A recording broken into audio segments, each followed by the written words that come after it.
Good afternoon, everyone, and welcome back. Hope you had a brief break, a brief coffee break. What we're going to do next is introduce a few colleagues from the Supreme Committee, and it's all about making a tournament inclusive. There's going to be some focus on the elements of sustainability and, of course, accessibility and the environment as a whole, and, of course, also on fan engagement, the role of the fans as they're going to be more engaged and hopefully be more in numbers as they go into the stadium in the next few months of the games and the year.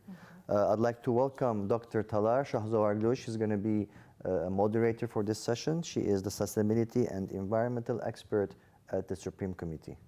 Dr. Talar, the floor is yours. Thank you, Vasco. And thank you to Jasur for setting up such an amazing few days of sessions. It's been really interesting to see what's going on, and we hope that this session will be just as exciting. So first, I'd like to introduce the members who will be talking about our fan experience and being inclusive today. First, I'll be presenting Mark Dyer. Mark has been working with us for a long time as an accessibility and inclusive designer. He has over 20 years of experience in major events and in my major international programs as well, through the World Cup, Rio 2016, London 2012, UK Rail, Expo 2020, Terminal 5 at Heathrow. I could go on. His focus has been on making buildings, infrastructure, and all the necessary activities surrounding it inclusive for the fan experience. He's going to talk to us a little bit about how everything is being done here and all the work that's gone in. I'm also going to have with us today Samantha Sifa. She's the SC Fan Engagement Lead and was also the head of a community outreach. She implemented the first accessibility forum, and her previous experience leads us with a lot of stuff, including the London 2012 community engagement, which was an intensive multi-year, multi-partner program, as well as her work on CS. And later on, we might have some guests visiting to add to our conversation, and we'll introduce them when they get here. So first, just to set the scene, sustainability is a big part of the World Cup. The sustainability strategy that governs the work that we do in preparation, staging, and post-event has 5 pillars. The first one is economics, environmental, human, but also social. And so the social pillar has a key goal, which is to deliver an inclusive, welcoming, safe, and accessible event to all. And this, of course, is a very big impact into leaving a legacy for the country. In our preps for the World Cup, significant work has been done on making the tournament an event for the whole world. And by that, we mean everyone. The goal is to be inclusive for all and include this inclusivity through the whole journey. I think when we think about a football event, we sometimes forget everything that goes in to this whole process and this whole experience. So we're starting from the minute that someone decides to buy a ticket, to going on a flight, to getting to their destination, to getting to their accommodation, through using the transport that's available in a city, and then of course the football game and how that whole experience is felt, and then also the multiple events that surround a tournament. And so what we'd like to ask is for Mark, if you could start to explain to us a little bit about what this journey of ours looks to make it a more accessible journey for all. Thanks, Talar. I appreciate the introduction. It's great to have so many of you on the call this morning already. It's a good morning, good afternoon, good evening, depending upon wherever you are in the world at these challenging times. And I think for us, this is a great opportunity to share the work we've been doing, but also what's going to happen in the next 18 months. We're getting very much to that phase now where things get very real. We're at a point now where it's decision time across everything. And this is where we make the changes that makes the differences, not just for a tournament, but also for a legacy as well. So just to set a bit of scene and a bit of background to obviously what it means to win a World Cup. As Talar said, I've been involved in a number of previous tournaments, and there is nothing like winning a World Cup or an Olympic Games. They're the 2 biggest events in the world. The whole world is watching. And from an accessibility and inclusion perspective, that presents massive opportunities. It also presents these huge challenges, as you expect, but there is nothing else that gives you such a catalyst for making a change within your country or within your city. And the reason for that is that, of course, that there is a drop dead date. There are no delays, there are no excuses, there are no reasons for not getting that first match off on the first day and have those stadiums being attended to by people, whether they be media, players or spectators. So it's a very sobering thought in some ways, but it's also that great opportunity to say, we will make decisions and this is where we'll go from here. So I think that's an incredibly exciting time. And I think with Qatar, there's a number of really interesting elements that make this very different to any other World Cup. Firstly, of course, it's the first time we've come to the region. And that in itself it's a big step forward. And that's part of, obviously, the FIFA message for spreading football across the world. So there's a real uplift in interest around football. But there's also the case of saying, how do we highlight disability? How do we raise awareness? Take that opportunity for engagement, which Sam will talk to you a bit about going forward on that side of things. And those messages are not just about for a World Cup and not just for a tournament, but it's how do you take that forward into the journey over the next 10, 15, 20 years as well. So it makes it a discussion point. It makes it something that we can look at and we can focus on and look to ensure that we deliver a real experience for that. Just to say from a personal perspective, you can't all see me there today. I myself am a paraplegic, so I'm a wheelchair user. So I have some experience of disability, but I know not what it's like to be blind or have any kind of learning difficulty or autism. Everyone's journey, everyone's experience is going to be different. But what we want to try and achieve is consistency and a commonality of people's experience so that we all have something that's equitable, whether we have a disability or not, whether we are various genders, whatever ethnicity we might be, that there's a consistency and a commonality and that everyone has a safe, dignified, and as an independent experience as possible. As far as I'm concerned today on this session, I obviously will do a lot of the talking, I suspect, but I very much want you to contribute out there. It's for us to hear what you think about what's going on. It's always really interesting to hear from people from the outside looking in as to how they feel those messages are coming across. And it's a great opportunity for us, obviously, to have some discussion around some of the issues that are there still. We will focus around accessibility and disability today. The people that are in the room here from our side of things are obviously Samantha and Mo, and that is our specialist area. That is what we're looking to try and cover and look to address for you today. And I very much hope we get your inputs on that side of things. So if I just continue on for a moment more, a bit of background for the disability population in Qatar is again a really interesting factor because we don't have, in terms of a standard population, that many disabled people in Qatar. As a percentage, it's relatively low to some other countries in the world. And partly that's due to whether you identify yourself as having a disability, and also just perhaps the way those figures are possibly looked at. So what that does mean is that when we're in a country the size of Qatar and you're putting on a worldwide tournament, the majority of people coming in for a World Cup will be coming from overseas with a disability. And I just want to give a bit around some of the numbers that we know we can expect by talking a little bit about the stadium initially. We will have 8 stadiums that we will have potential on each day. We could have up to 800 wheelchair users attending across 4 matches. We will have a percentage of 1%, which is accessible seating. So for other types of disabilities as well. So that immediately gives you a feeling for the number of people coming to the country potentially.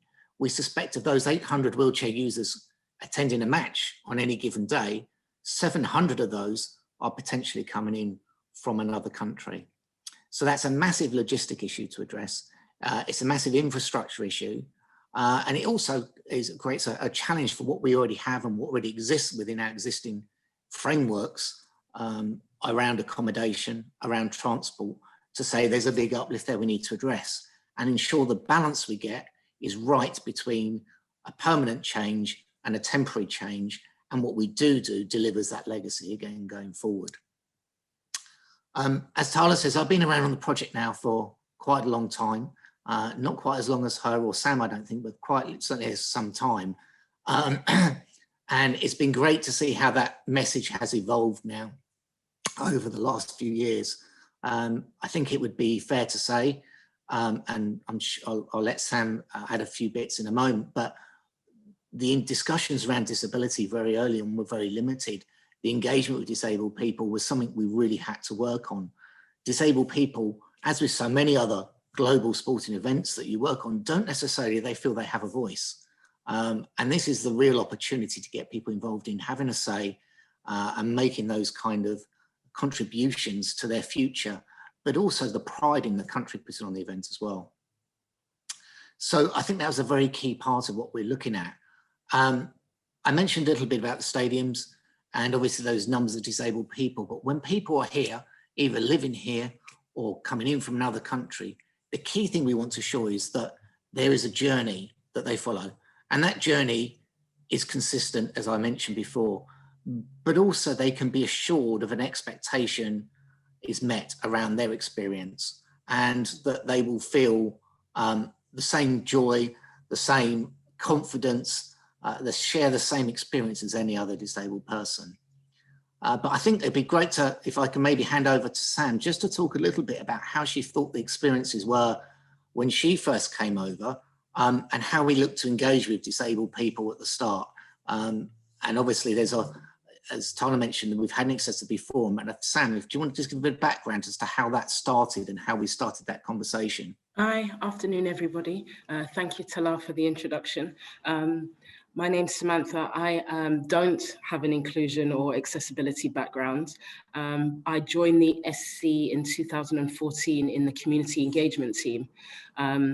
My role then, as much as it is now, was really to ensure that our communities here took ownership of this project, really felt a part of it and were contributing to its success. As Mark said, for us, that of course included the disabled community here, as well as many other programs that we had targeting youth and women.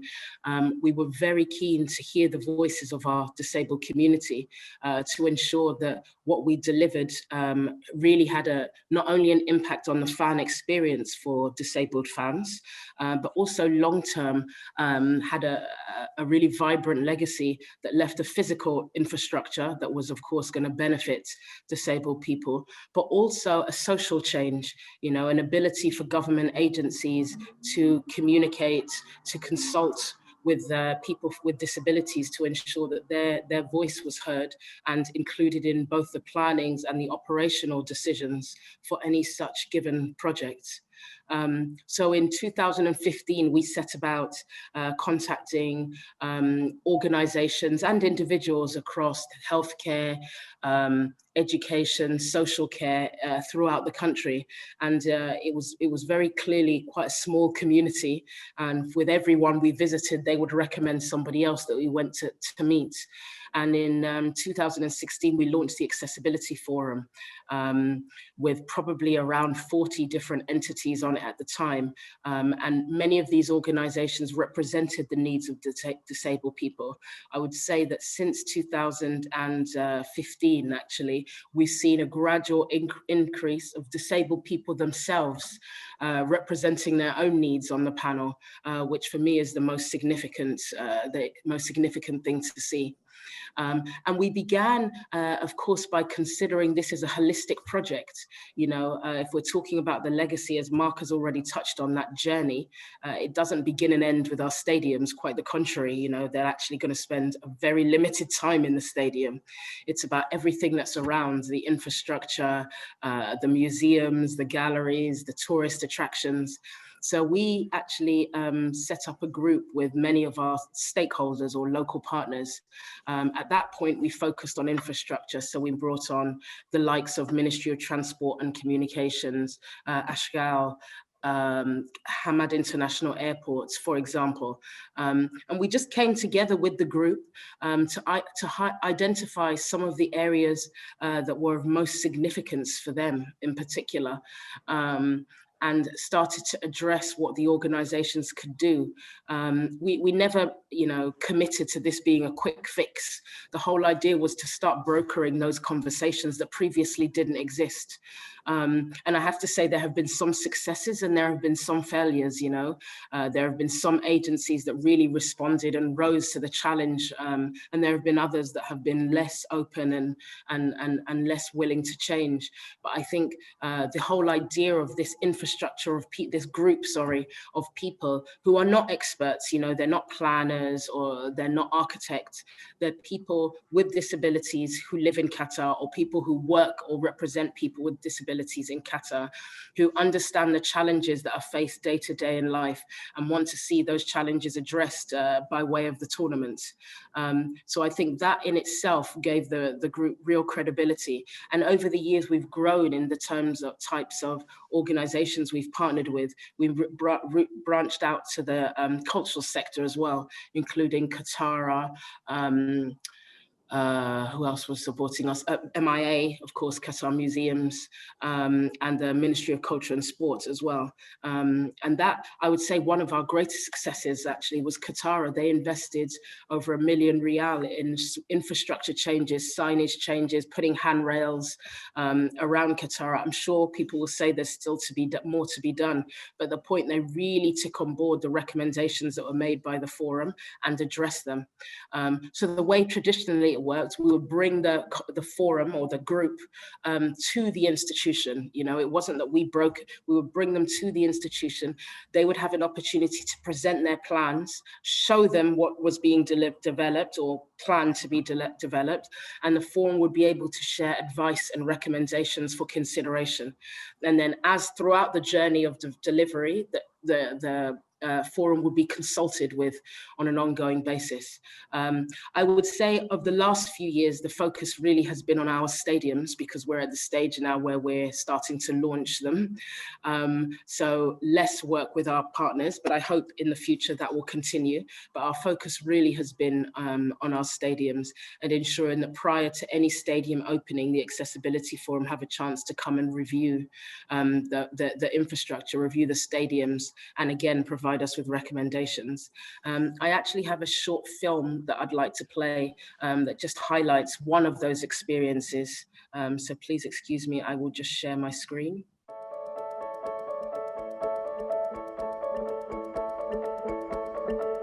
الملعب اليوم صراحة شيء مفخرة الحقيقة. أنا الحقيقة تفاجأت في هذه التسهيلات وهذا التصميم وهذا الشيء الرائع. المميز بالاستاد كان الوجود حقية لذوي الإعاقة أنه يحضر المباريات من كل المداخل المتوفرة، مش مكان محدد فقط بالاستاد، وراح يكون عندهم تجربة كثير رائعة لحضور المباريات إن شاء الله. هذا يساهم طبعاً في دمج ذوي الاحتياجات الخاصة واعتماد على نفسه اعتماد كلي. استاد البيت الحقيقة كإنشاء جيد، كتصميم رائع، وقطر برهنت فعلا ان هي نجحت لكأس العالم قبل ان يبدأ حتى كأس العالم.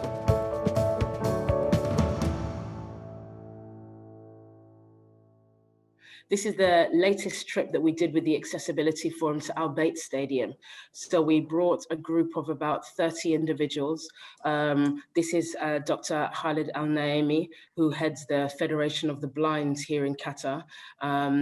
A couple of examples are people here, many of whom actually were previous ticket holders to FIFA Club World Cup 2019 and again 2020, that we invited to join the forum and come and have the opportunity to provide us with advice and recommendations. So they joined us here for this trip. They got to see many of the facilities that will of course impact the fan experience for disabled people, from the parking facilities to the bathroom facilities, the accessible countertops where refreshments will be sold, through to, of course, the various accessible seating. So here we've got Ahmed here in the seating here, again, accessing via the gates to ensure that it's wide enough and accessible enough for a person in a wheelchair. Just in terms of representation, as has already been said by Mark, you know, the great thing about the forum, we have representation of very differing types of disability. So they're able to really give us feedback, not only on, you know, the experience for a person in a wheelchair, but potentially also for somebody who is visually impaired, someone who has hearing impairments, somebody who has an intellectual disability. Like the two gentlemen you just missed there were from Renard and Alsaj Academy here in Qatar that represents people with intellectual disabilities and autism.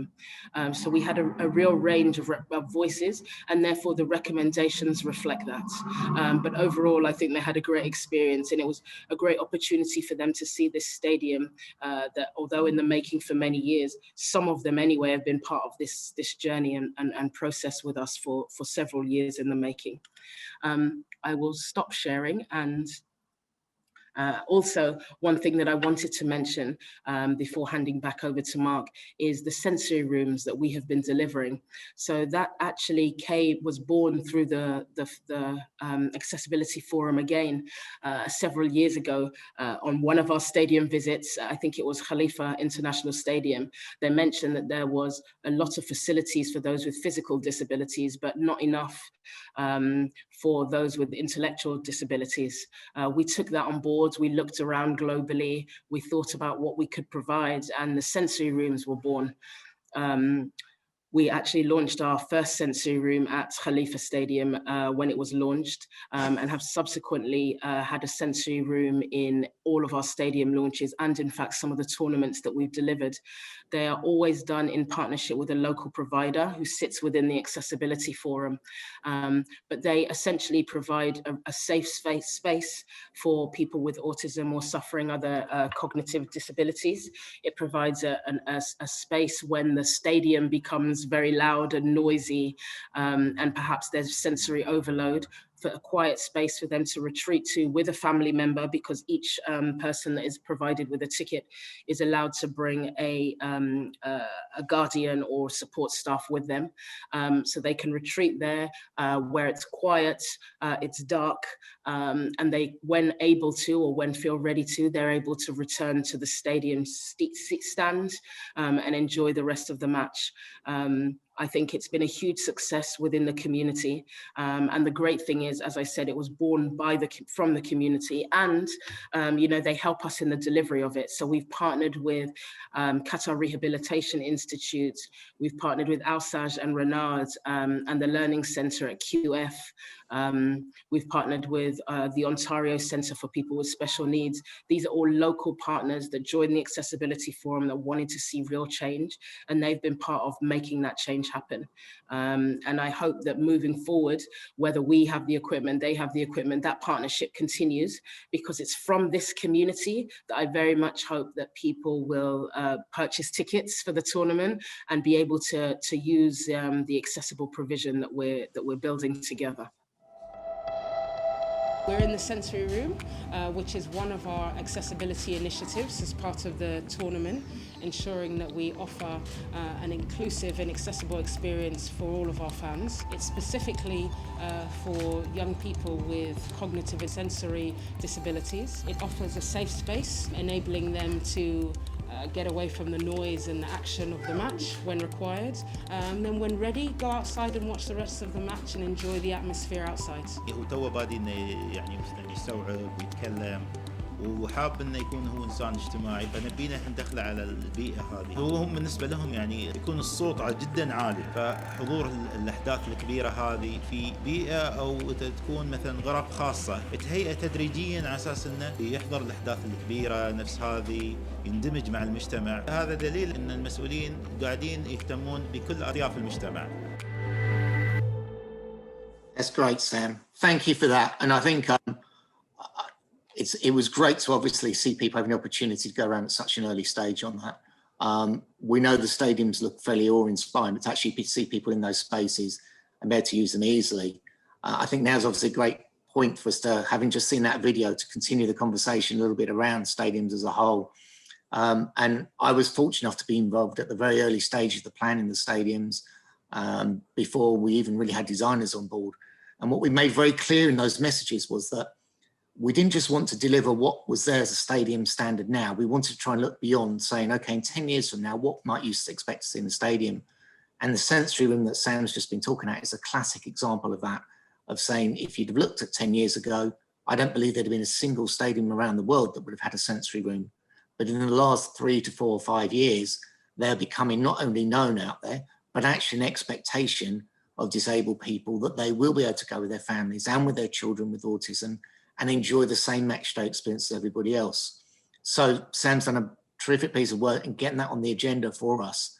And we've done that on one or two other things as well, like adult changing facilities. So for people who may not be aware, an adult changing facility is a provision that enables a disabled person that possibly can't transfer to a standard toilet or needs help with changing to be able to go somewhere and actually have those kind of facilities in a dignified way with a changing table. And there's a lot of little initiatives like that that were thinking ahead of where it was going to be, again, from where we were 10 years ago. I'd like to bring in now my colleague, Mohammadi, because Mo has been sitting there patiently listening to me for a while now. I was delighted Mo joined us as a programme, I'm guessing a few months ago now, or 6 months ago, and he sits as part of the Q22 team. And his role is very much focusing at the moment on those stadiums and has that day-to-day insight as to what's going on there, and particularly what accessibility opportunities, activities, and challenges we're facing at the moment. Mo, can I hand over to you, please? Thank you, Mark. Can everybody hear me? Yep. Yes, we can. Yeah, fantastic. Good afternoon, everyone.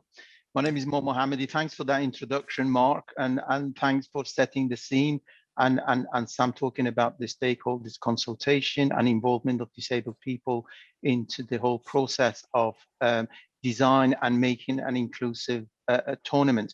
I think for 5 minutes, I want to just talk the approach on the light touch on inclusive design principles and that we've adopted in terms of making sure that stadiums are accessible for all. The concept really, as Mark touched on, is the whole journey. And the whole journey starts from when people arriving at the airports or other transport hubs into the country. And I think it is important to remember that not all disabled people uses wheelchair. And I think immediately a lot of perception of people is that when we talk about disabled people, the focus on wheelchair users. But as Sam described very well, there are lots of hidden disabilities and those are requiring different needs. So the inclusive design really drives from the social model of disability, that it focuses on the design of the environment as opposed to an individual impairment. That's very important when you from the outset looking at design of the stadiums, because then if you go towards the medical model, it comes into assistance and help, which is not acceptable by many disabled people visiting Qatar or indeed people living in Qatar. So the concept and approach has been an inclusive design and based on the social model of disability. And what it means is providing a building or stadiums that are convenient and enjoyed for use by everyone. So what I mean by everyone, people have different needs. For instance, a pregnant woman or indeed a child or indeed a blind person or a sensory impaired person have different needs. So we are not just focusing on disabled people. We're using the principles to make a building and the stadium works for everyone. And that is very, very fundamental in terms of approaching to address accessibility and the services that is inclusive. And how does it start? It's really placing people at the heart of the design process. As Sam described, getting people involved, what's the needs within a given environment, and a stadium is no different from the museums or other buildings that the people use. So that is a starting point that has been actually instigated from the outset.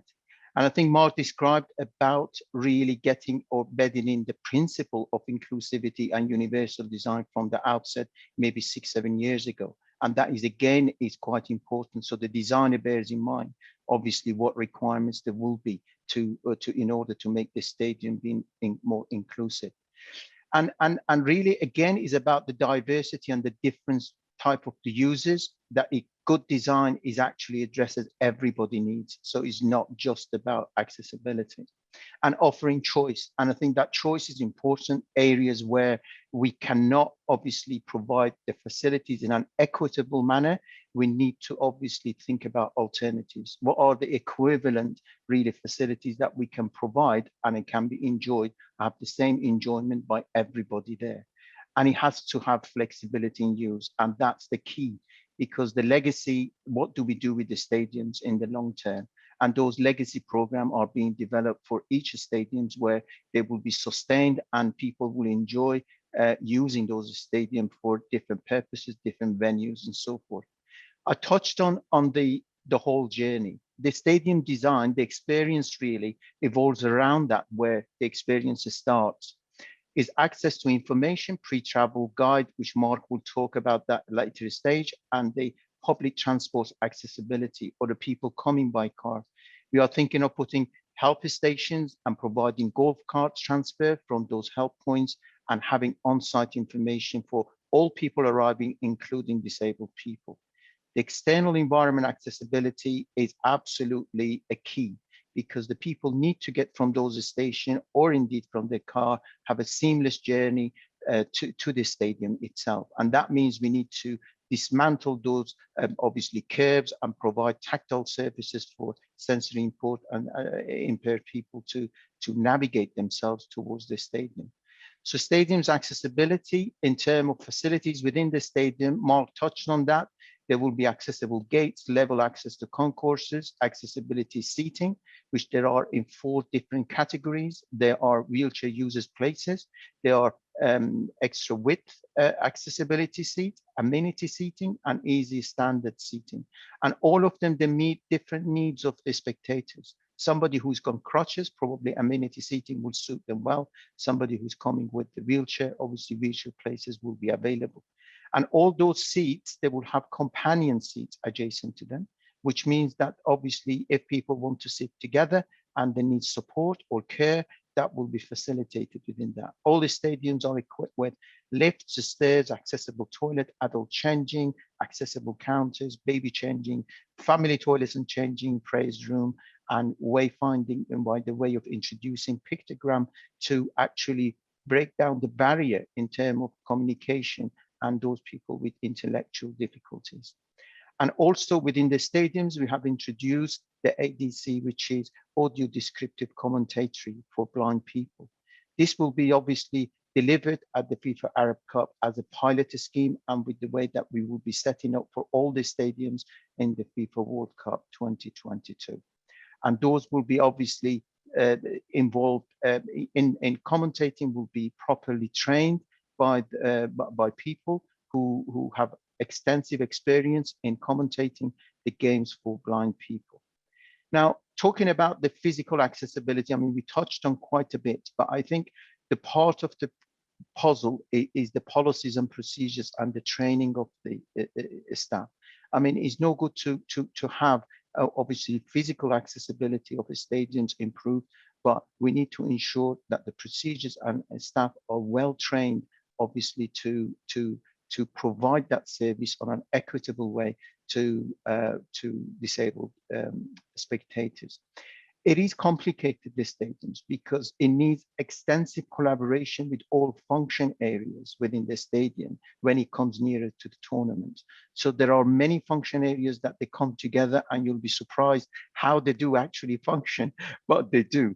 But from the accessibility perspective, every function areas are really looked at and integrated the requirements into the area that they are responsible for delivery. So we are looking at really an integration of all services within the stadium to make an enjoyable tournament and experience for all disabled people, or everybody attending the tournament. So I'd like to pass it to Mark, I think, to continue the journey with regards to the transport and other elements that he's planned to talk to you about. Thank you for listening. Thanks, Mo. I've just got a couple of quick questions for you. You're out on the ground every day seeing what's going on. How do you feel, and you, like myself, have seen many stadiums over the years, how do you feel the stadiums are comparing in terms of accessibility to other ones you see in the UK or around the world? Yeah. Okay. Thanks, Mark. I think it's a good question, to be honest.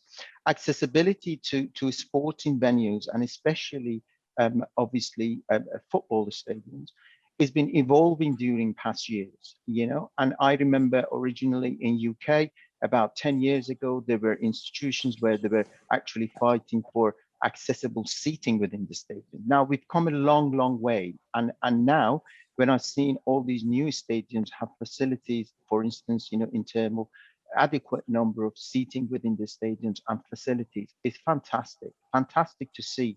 I think the stadiums of that sort of caliber with the facilities that is there, obviously it's groundbreaking. However, those of us who are involved with construction, that they know obviously the problems associated with the design and the contractors when they're delivering on site. And minor obviously adjustments will be required to those facilities that is there. And therefore that's why I'm here, really, to look into the stadiums and trying to iron out all those minor adjustments to the stadiums. And that is going quite well. So we've got about 15, 16 months to go before obviously the delivery. And therefore I'm hoping that all those adjustments will be in place. But once they are in place, it's a fantastic place to be. I'm so glad to be part of it. Thank you, Mo. And obviously keep up the good work on that. And it's obviously working with you on that side of things. I think that the thing I take out it more than anything else is that it also gives us this big challenge, as we've talked about this end-to-end journey. The better you make your stadiums, the more accessible, the more inclusive you make your stadiums for a whole range of disabilities, the more demand that places upon other areas of that experience. And as Sam said really on in her pieces, we have a tournament that's going on here, but in reality, most people will go to one match a day, or maybe maximum probably 2 matches a day. That leaves a lot of extra hours in a day to try and do something else with. And that's one of the challenges that I'd like to share with you now, and just take you along some of that journey, what we need to look at. And the key thing is that, as with every country in the world, how you arrive forms those first impressions.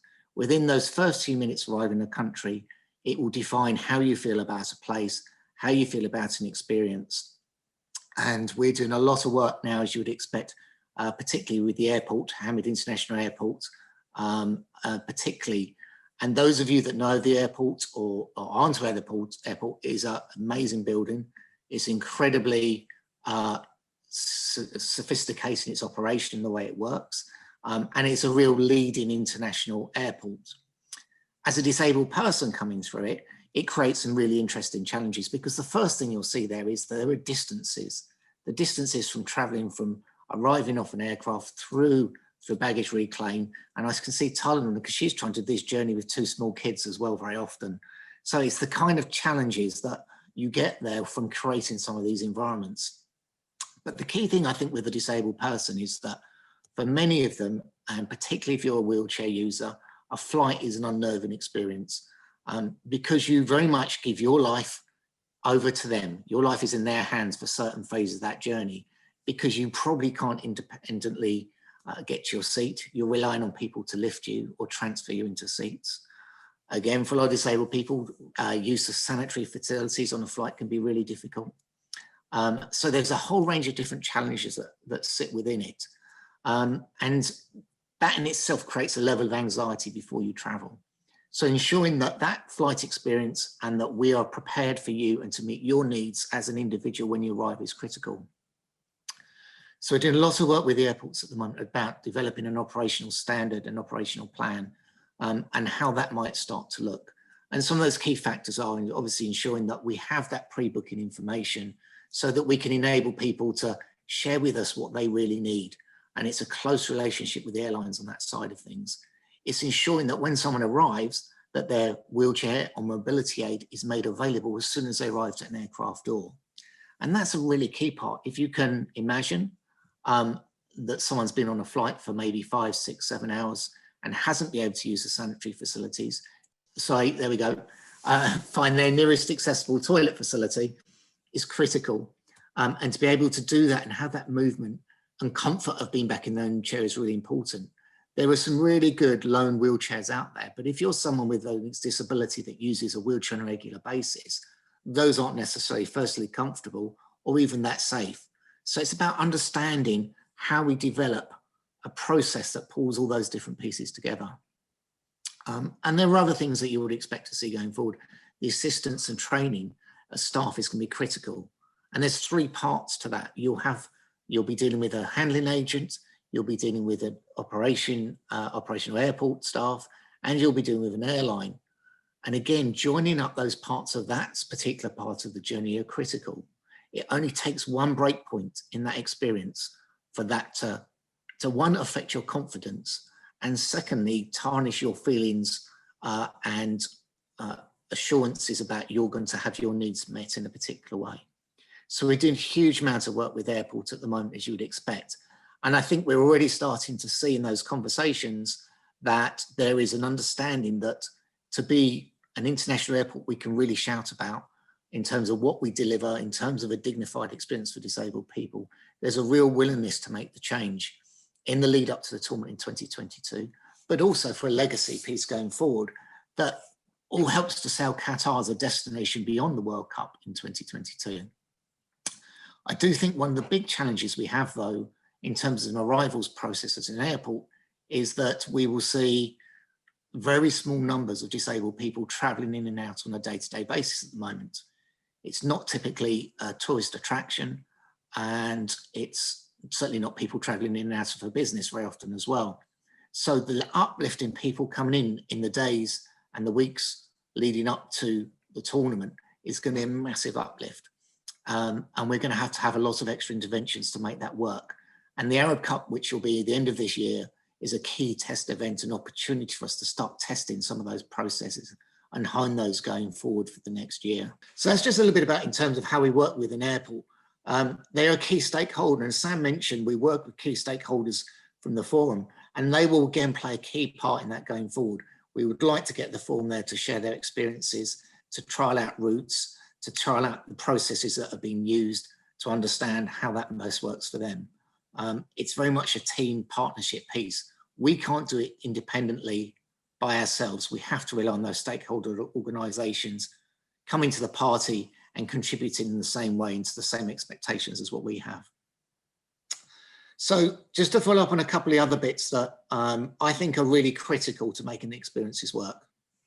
The second bit to pick up on is possibly if we talk about transport, and transport in Qatar, for those of you who don't know again, but there's an amazing metro system, and from someone who is a wheelchair user to actually get on every single station and go through and you've got vertical circulation and you've got level access is a complete miracle, really. I'm used to traveling around London, and that's a very different experience, which is incredibly limiting. So we have an amazing metro system, and how that works for disabled people going forward will be really important to how they can experience, enjoy Qatar and Doha as a whole going forward over the tournament time. So that's a real key partner with them. And we worked very closely with Qatar in the development of their standards when they did that, and really pushed for them a number of years ago to develop best international practice on that. And again, trying to anticipate where those changes could be made. And a really good example is that if you look at international standards on the boarding for a train going back 7-8 years, they would have still allowed you to have a 2 or 3 inch gap onto a train. They would have still allowed you to have a slight height difference as well. It's amazing. It doesn't take much before that to suddenly become a barrier and a challenge for someone, where they're trying to access with a pushchair, where they're trying to access the wheelchair user, or with a visual impairment. So those kind of things were really key. So Qatar really positions itself in a really positive light on that side of things very early on. One of the things we do have as going forward is that we expect a lot of wheelchair users will try and use the metro because of its ease of use, and it's managing the space on those trains. And particularly we've seen with other tournaments, particularly when they clash with international or Qatar Day back in December time as well, when everybody's out there and everybody's celebrating, there were a lot of people, and it's ensuring we manage and protect those spaces for disabled people so it feels like a comfortable experience and a safe experience for them. In terms of other transport modes, the metro can't do everything. The metro won't go everywhere, but it does address a lot of our stadium needs. In addition to that, we'll have a bus fleet that's been adapted at the moment to be more accessible. We're expecting there's something in the region of 1,000 buses which will be wheelchair accessible. We're expecting those buses as well to have messaging to assist people with hearing impairments to run, so obviously there'll be screening information on that as well.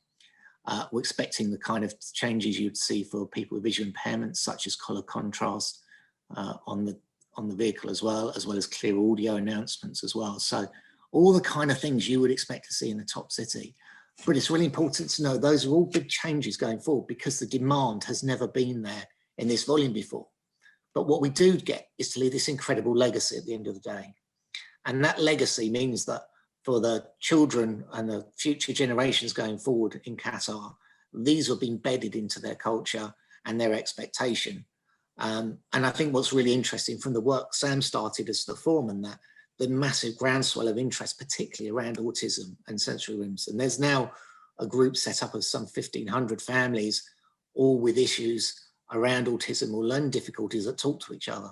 There is a demand there, there is an interest there, and making sure these facilities and services in place give people confidence to go out there and be part of the experience. Other transport challenges are how do you go somewhere else outside of a stadium that may be further away? And we've got some wonderful visitor attractions such as the museums. We've got other places people may want to go, even out to the desert potentially. And there are one or two examples now of people with fairly significant disabilities going out there and trying to experience the desert, which looks an incredible opportunity. But we need to have a flexible fleet that moves around as well, that's not on fixed routes. So we will be looking at accessible buses purely for disabled people potentially, or if possible, accessible taxis. And the likelihood is we'll have a combination of the two going forward. We want people to have the freedom to go where they want to go, that they can call it to their hotel or accommodation door, and they can go wherever they want to go when they're not attending a match. And I think it's really important that people feel they have that freedom to have those same experiences. We don't want transport to be a reason why they've not shared in the cultural experiences that everyone else has managed to do while they've been there. That's the value of the transport. And again, that kind of structure and working in partnership with the Ministry of Transport, with Mosalat, who provide the buses and the taxis, and again with Qatar Rail, you suddenly start to get a joined up experience. And those gaps across those routes and those experiences start to disappear. And you start seeing disabled people won't rely on just using their own cars and their own vehicles. They will start using public transport. And that makes Talar particularly happy from a sustainability background, that we get people starting to use a more effective way for our future. And I think that's there are so many wins out of that side of things. You get a joined experience, and to be traveling with other supporters to a match and having that same excitement and same enthusiasm, the same conversation that goes on between rival supporters is just great to be part of that. Moving to another area, unless anyone's got any questions they'd like to raise, please just let Talar know and she'll check those for me and we can pick those up. I'm happy to answer anything that comes along, obviously, is the accommodation. And we have a lot of hotel accommodation in Qatar of a 4- and 5-star category, so very, very good accommodation. But our standards for providing accessible accommodation have until recently been fairly limited. So whereas in lots of other parts of the world, there's been a requirement to provide accessible rooms and accessible public areas, that's not been a requirement in Qatar. So that does cause us a real challenge. And I'll come back to the figure of the wheelchair user numbers, just because infrastructure-wise, that gives us our greatest challenge here. Suddenly we're going to have 700 wheelchair users staying in Doha and surrounding areas overnight for the progression of a tournament. Providing accommodation that is accessible and safe for them to use and in a dignified way as well is a real challenge and a real uplift to find. So this is, from my perspective, working from a host country side of things, possibly my biggest challenge at the moment, and how we find those accommodation blocks. So we obviously have 4- and 5-star hotel accommodation, but they often then will only possibly have one accessible room. We are looking at the process of securing a lot of temporary accommodation, and there's a massive assessment piece going on at the moment to say, how do we find blocks that we could find rooms that can be made accessible? So hopefully they're large enough to have bathrooms that work, bedrooms that work, that have vertical access via lifts. And obviously they've got public areas that can be accessed and used the same as everyone else can as well. So it is a monumental challenge for us, and it's one that we will be continuing for the next year at least, establishing where those can be and how they can actually be effective as a place that a disabled person can arrive to and say, I'm going to be here for a week, 10 days. This is going to be a place that I can call my home during that time. I can use a bathroom safely. I can maneuver safely around and share experiences in this place with friends as well. So that's a real key bit. And when we look at those accommodation bits, it's trying to link it in with that public realm. So we're looking at saying, okay, we could find some locations that frankly would be too remote for an experience to get to a nearest metro or pick up a bus route. We want to try and ensure that people in the heart of the environment and the experience of the games as well as it's going forward. When all those matches are taking place, we want it to be something they feel in the heart of, and they feel they're part of that. We don't want to be building remotely bespoke accommodation and keeping disabled people in one area. We want it to be an integrated experience for them. So that's some of the key areas going forward. Talar, is there anything you'd like to say at the moment? No, this is such an interesting story about the journey and all the places in which the changes have been made. I just wanted to point out we only have 8 minutes left, so I'm trying to stay on good terms too. If there are any questions in the audience, please go ahead and type it in the Q&A box. We did have a question from Michele, and one of his questions was, he, like me, very fascinated to hear about the technological changes, strategic adoption, the specific policies about inclusiveness and accessibility, and how you're all working to take it to the next level. So the question he's asking is, how have you managed to accelerate this? I mean, we know that the World Cup is pretty much the only project that has a deadline that has to start by that date. We don't have any extensions, we don't have any changes. And so clearly some of this must need an acceleration push. Have there been some things you could share about that? So I think in terms of acceleration, part of it is that, which was very unusual, of course, in this World Cup, is that it was awarded a long way out. That has great opportunities in terms of planning, but also particularly if you look at technology, from what we were looking at 7, 8 years ago to what we look at now has vastly changed. So I think it's trying to acknowledge that you want to embed inclusivity and accessible approaches to that technology, but not commit too early on what that final solution of what it's going to be looks like. And we worked very closely, and this was again a relationship started by Sam with MADA, our local technology organisation, and who really keep us up to speed with what's going on. And we're at the stage now where we're developing the fan apps. We'll be looking at an accessibility guide of all these areas that I've talked about and how that will start to knit together so people can plan and prepare for their journey. Acceleration is a really interesting thing because there will be times when you work on projects like this that it feels things very static for a long time, and then suddenly it kicks in at a rate of knots, and that's always the way it's going to be. There will be a lot of discussion points across the table, and then, as you say, we reach that point, there's a deadline date, we have to decide this is what we're going to go with and this is what it's going to look like. So I think technology is a real challenge because we will see even over the next 18 months things will change, but it has given the opportunity for so many disabled people to be involved as part of a community because of social media, because of the way we now talk to each other is so different to how it would have been even 10 years ago. So I think that's a really interesting opportunity. Sam, is there anything you'd like to add about the role of MADA and how they've helped us on that technology journey? Yeah, so MADA are specifically a digital inclusion and accessibility. That's their focus. They are a public entity. They work under the Ministry of Transport and Communications. We've been working with them since 2016. And the great thing is they work across all of our digital platforms. So they support us on monitoring and scoring our websites.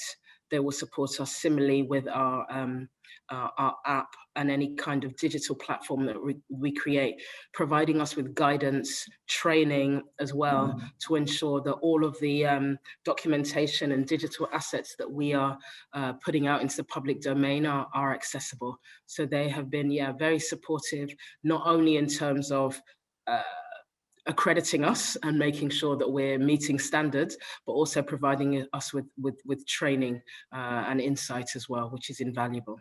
Fantastic. Thanks, Sam. I wanted to give Mo as well a question to ask. Mo's been on the ground and responsible for all the work that's been happening within the stadiums, especially during our last test events. Mo, could you give us some concrete examples of things that you tested in the last event and hope to test again in the upcoming ones? I think, yeah, all the measures in terms of accessibility were in place for the FIFA Club World Cup. But unfortunately, I think Mark touched on that the level of use in terms of number of wheelchair users or disabled people using the stadium was very much limited. So it didn't give me the opportunity to see really how the stadium with the full capacity will perform and how we will be stretched out in order to provide those services in an equitable way. Now, in terms of ADC, audio descriptive commentary, we tested we used the technology in terms of really providing a service on a different platform using the Wi-Fi within the stadium. I tested that and it did work, and therefore the Arab Cups will be another test tournaments for making sure that system it works. So it was really unfortunate because of the COVID situations and limited capacity. We couldn't test anything in a way that we like to see and how to put measures in place to overcome those problems with the big tournament. But I'm hoping the Arab Cups will give us the opportunity to do so. Of course, yes, COVID has changed a lot of that in a lot of ways. Can I just add to what you said there, Mark? I think also the key thing we both know going forward for the Arab Cup is the importance of training. We're going to rely very heavily on volunteers who don't have experience of working with disabled people necessarily, or working with spectators. It's a new role for so many people, and that's the exciting thing about being a volunteer. You get to try something you've not done before. Training will be really important going forward to give those assurances. There's only so much you can do with infrastructure, facilities. You still need a face-to-face contact. You still need someone to give you the assurances, confidence, answers that you might need in a particular time. So there will be a lot of training that myself and Mo will be developing in the next couple of months or so for volunteers, but also for our stakeholder partners as well. It's an opportunity for them to change some of their training and engage and integrate accessibility more into that as well. Of course, we look forward to seeing how those play out in the next tournament. We have one question from an Orion Lundberg. His question has asked if there is any movement towards a Paralympic-style FIFA World Cup. I'm afraid I don't know the answer to that, but maybe because you're all involved a bit more in that. Do you know anything about that? In terms of participants having a disability, I think that's what his question is. Yeah, so I think at the moment there are 2 or 3 different tournaments that are held on a very small scale for specific disabilities. For instance, we do have blind football. We have, I believe in Qatar, there's a team that's been started for autistic children as well on footballs, and that's certainly teams with specific backgrounds being set up and created around the place. At the moment, from what I'm aware of, that's very much a localized country approach on that. There's not a worldwide piece on that, but I would certainly hope and expect as we go forward, similar to we saw with the Olympics, there'll be a groundswell of interest and increased enthusiasm as we've seen with women's football and LGBT football as well. Those areas are growth areas and there all the time. There's more and more interest. There will be a demand to start to see that. I think we're a little way off. I don't envisage it being possibly for another 10 years or so. But it would be great to see that kind of participation on a wide scale. And let's hope we can get to that place. That's the story for after 2022. We'll keep that in mind as we go ahead. I'd like to say a super, super big thank you to everyone who participated today. Mark, you're a wealth of information. Thank you. Samantha, what amazing experiences you've brought in. And Mo, that's amazing information on the ground, which I think is super helpful given your experience as well. And from my part, I want to say thanks to all the participants as well. Please, if you didn't have a chance to ask questions, please do send them along to Jasur and they will pass them to us and we'll answer them again.